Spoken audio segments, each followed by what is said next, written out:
안녕하세요. 크립토TV입니다. 오늘은 어쩌면 미국이 이미 비트코인을 100만 개까지 전략 비축했을 가능성에 대해서 말씀드려 보겠습니다. 그 전에 비트코인이 매크로의 영향도 받기 때문에요. 어제 있었던 매크로 상황을 한 줄로 요약을 해본다면 악재가 너무 많아서 오히려 다행일 수도 있겠다라는 다소 생뚱맞은 요약을 제가 해봤습니다. 왜 이런 얘기를 드렸느냐? 어제만 해도요, 정말 안 좋은 뉴스가 너무 많았습니다. 뭐, 이란에 언제 쳐들어갈지 말지, 이거는 뭐 다들 알고 계실 거고요. 또, 3호 신용 회사 중에 하나가, 엎어졌습니다. 파산 위기에 몰렸고요. 거기에 생산자 물가까지 올라가면서 정말 안 좋은 뉴스가 쏟아졌다. 뭐, 이란은 아실 테니까요. 자, 이 3호 신용 위기는 뭐냐면요. 예전에 JP모건의 다이먼 회장이 바퀴벌레가 한두 마리 아닐 텐데, 그 바퀴벌레 한 마리가 또 나왔다고 보시면 됩니다. 영국의 모기지 업체 MFS라는 곳이 있는데요.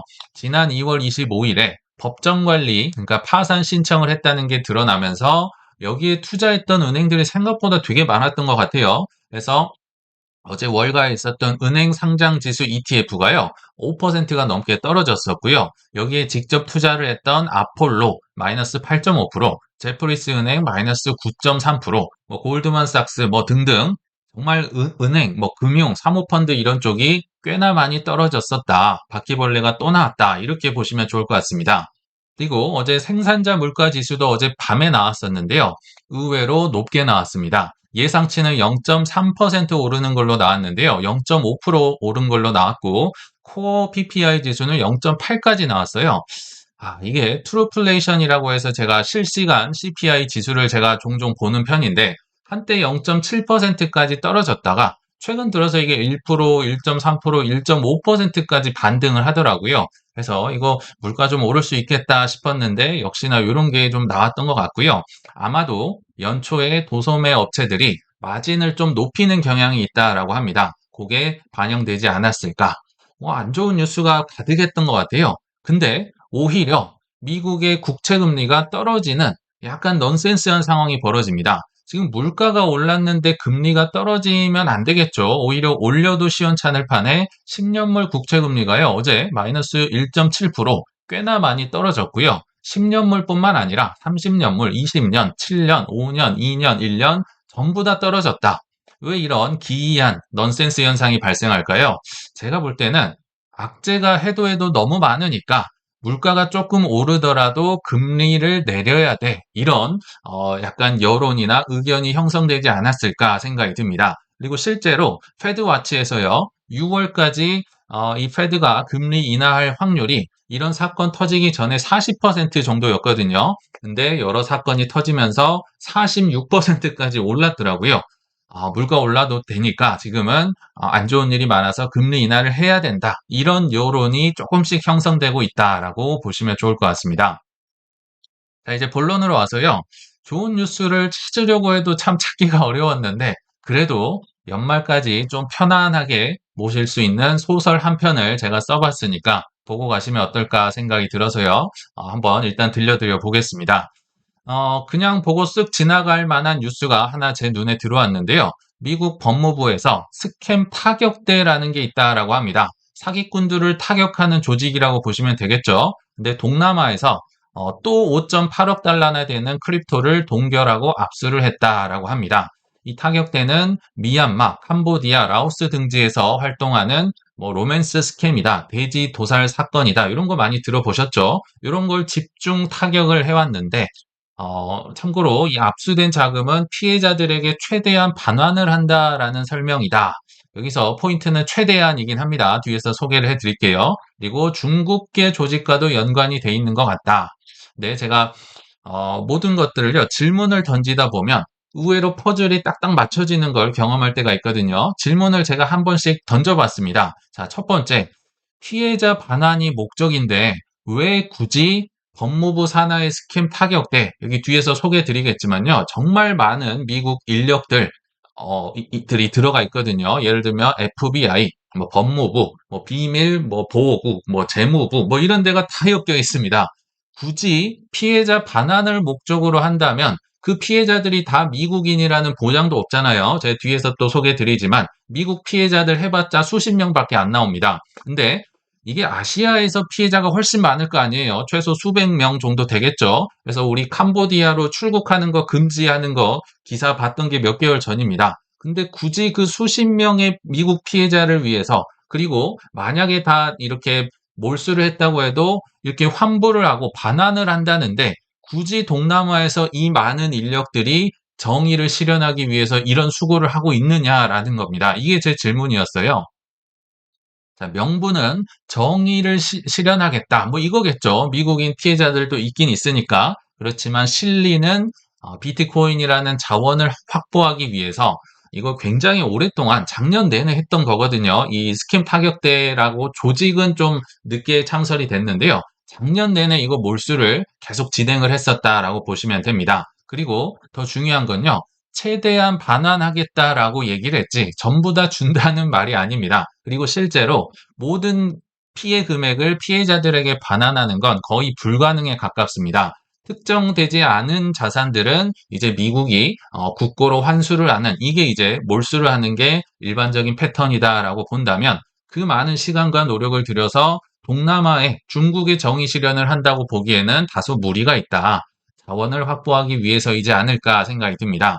그리고 제가 좀 더 알아보니까요. 25년 11월 달에 스캠 타격대라는 단어가 처음 등장을 하면서 창설이 됐다라고 합니다. 근데 창설, 조직만 늦게 됐지요. 뒤에서 보여드리겠지만 25년 내내 그 범죄자들을 그 비트코인 이런 걸 몰수를 하는 것은 계속 이어졌었거든요. 근데 이 시기가 중요합니다. 왜 25년 11월이었을까? 생각을 해보시면요. 25년 10월 달에 캄보디아 그 프린스 그룹을 타격을 하면서 12만 7천 개나 되는 비트코인을 몰수를 했습니다. 몰수를 했으면 이거를 잘 갖고 관리를 하고 운영을 해야겠죠. 그래서 조직이 생긴 게 아닌가 싶고요. 그 뒤로 베네수엘라, 마두로 거 또 뭐 60만 개인지 65만 개인지 모르겠지만 그거에들 또 공격을 하면서 역시 이 조직이 있으니까 잘 관리가 되고 있지 않을까. 그러니까 딱 요 시기 캄보디아와 베네수엘라 가는 그 중간에 스캠 타격대가 창설이 됐다라고 보시면 되고요. 그럼 얼마나 많이 엮여 있을까?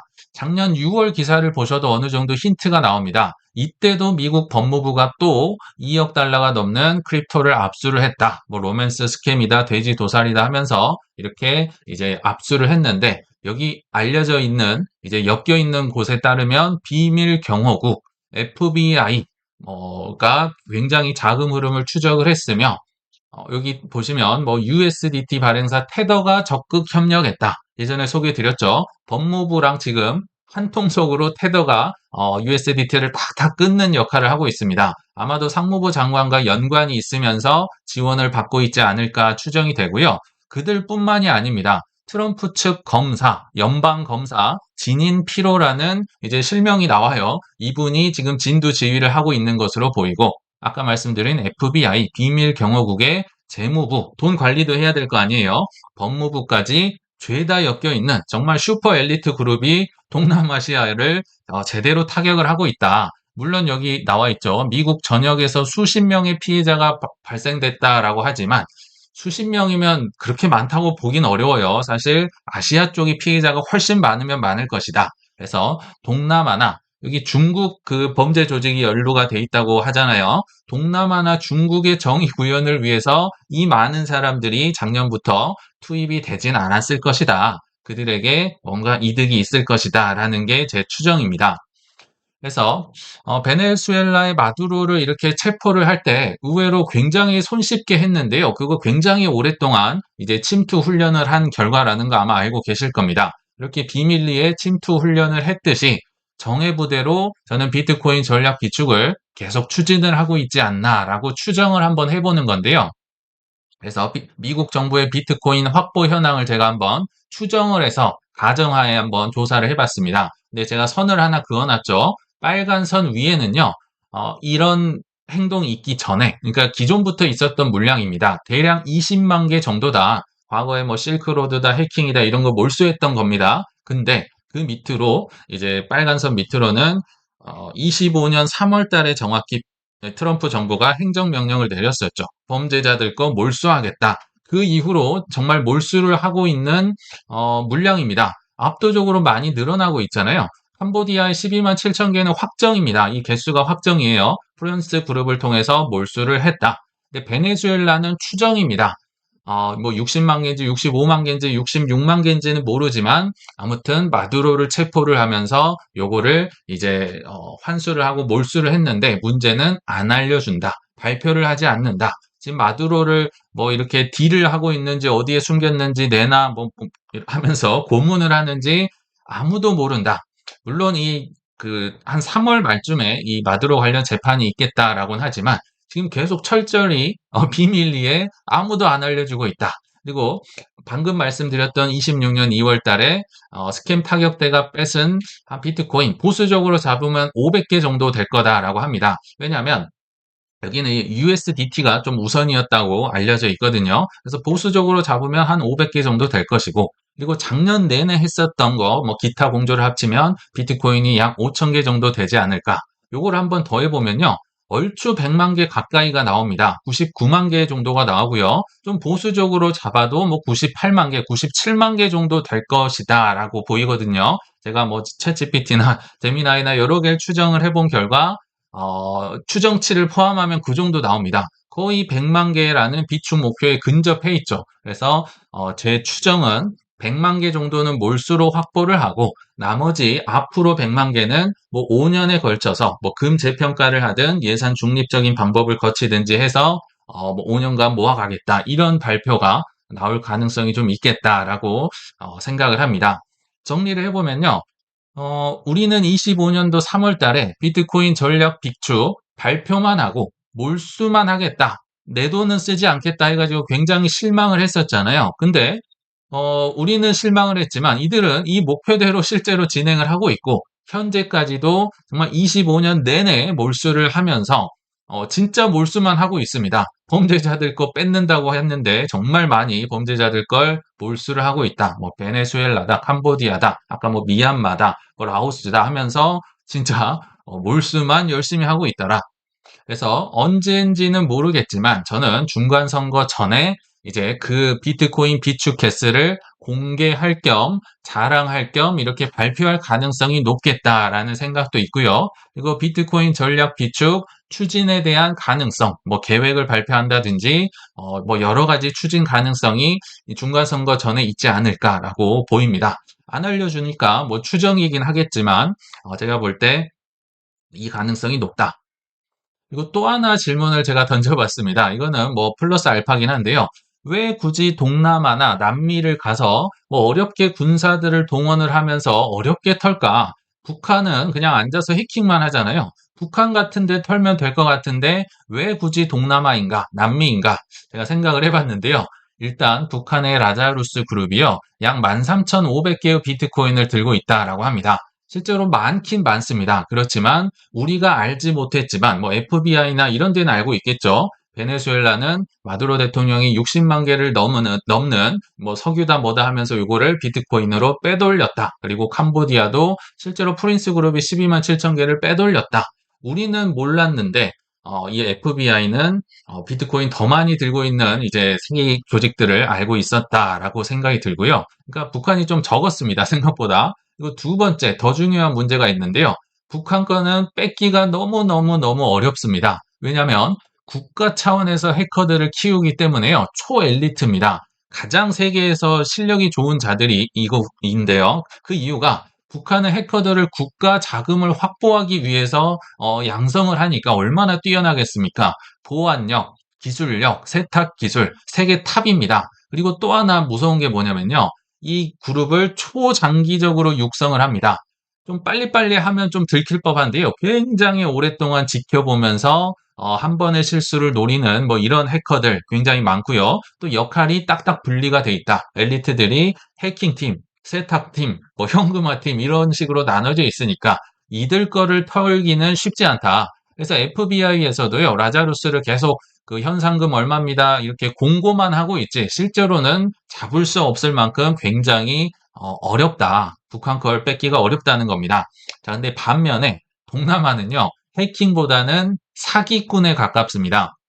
뭐 보셨겠지만 로맨스 스캠이다. 가짜 거래소를 통해서 여기로 돈을 집어넣으세요. 뭐 이런 흔한 사기 방법이겠죠. 그리고 이들의 목적은 그냥 빨리 돈을 버는 겁니다. 막 초장기적으로 해서 국가를 키우겠다가 아니라 빨리빨리입니다.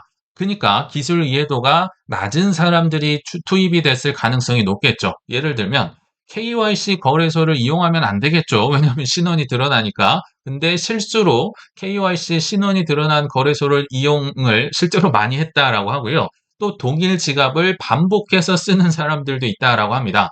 북한은 수백 개, 수천 개의 지갑을 쪼개서 이거를 다시 모았다가 막, 이거 찾기가 어려운데 이들은 같은 지갑을 쓰니까 얼마나 추적하기 좋습니까? 그러니까 미국 입장에서는요, 범죄자들의 물량을 몰수하는데 가성비 좋은 텃밭, 동남아 이런 친구들이 최고다. 왜냐면 이거 그냥 뚫고 들어가면 그냥 웬만하면 다 잡을 수 있거든요. 그래서 동남아나 남미를 지금 열심히 타격들을 보내고 있지 않나라고 추정을 해봤습니다. 근데 뭐 전략 비축에 대한 또 다른 증거가 있느냐? 뭐 최대한 추정할 수밖에 없겠죠. 근데 그 중에 하나가요. 저는 비트코인 채굴 산업이 미국의 국가 전략 산업까지 지정될 가능성이 꽤나 있겠다라는 생각이 듭니다. 일단 단적인 예가요. 트럼프의 아들 에릭 트럼프가 비트코인 채굴 기업이죠. 아메리칸 비트코인이라는 회사를 원래는 그리폰인가 하는 그 채굴 업체가 있었는데요. 요거를 인수를 했습니다. 실제로 헛8이라는 기관 지분을 빼면 개인적으로 볼 때 뭐 6%에서 7% 정도 가장 많은 지분을 들고 있는 게 에릭 트럼프거든요. 그러니까 이분은 적어도 비트코인의 장기 가능성, 전력 비축 가능성을 믿고 지금 뭐 주가는 많이 떨어졌지만 열심히 노력을 하고 있어 보입니다. 행동으로 볼 때는 이제 보이죠. 실제로 채굴 사업을 하고 있는데, 자, 첫 번째, 왜 이들이 국가 전략 산업으로 채굴을 지정할 것 같으냐? 만약에 단기 차익 목적이라면 뭐 타이밍을 알고 슉슉 그냥 빠지면 되잖아요. 뭐 코인을 만들 필요도 없이 그냥 뭔가를 사서 계속 모으다가 뭐 전력 비축합니다. 뭐 호재 나옵니다 하면 그때 팔면 그만일 텐데 채굴 회사는요. 적절치 않습니다. 굉장히 긴 산업을 갖고 막 손해도 많이 보고요. 운영을 장기적으로 지금 한다는 뜻이거든요. 그래서 단기 차익 먹고 튈 목적이면 채굴 회사를 운영하고 지분을 하는 건 굉장히 리스크가 크고 비효율적입니다. 근데 지금 채굴 회사를 차렸다는 거, 운영을 한다는 건 뭔가 계획을 알고 있구나라는 생각이 들거든요. 그리고 결정적으로요. 이 ABTC라는 아메리칸 비트코인 회사가 폭락을 거듭하고 있습니다.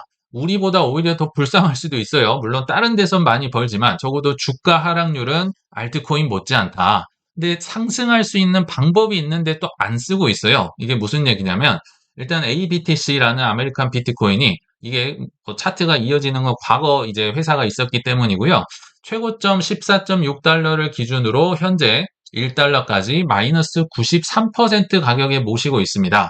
아무리 돈이 많아도 93%면 화가 나지 않을까요? 굉장히 많이 떨어져 있다.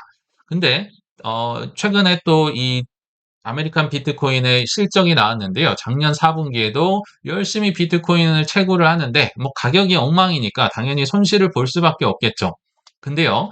비트코인 가격이 안 좋으니까 이런 많은 비트코인 채굴 회사가 AI 데이터 센터로 전환을 발표하면 됩니다. 그러면 주가 올라갈 수 있어요. 이렇게까지 떨어지지 않습니다. 대표적인 기업이 뭐 아이랜드 있고 뭐 여러 가지 회사가 있죠.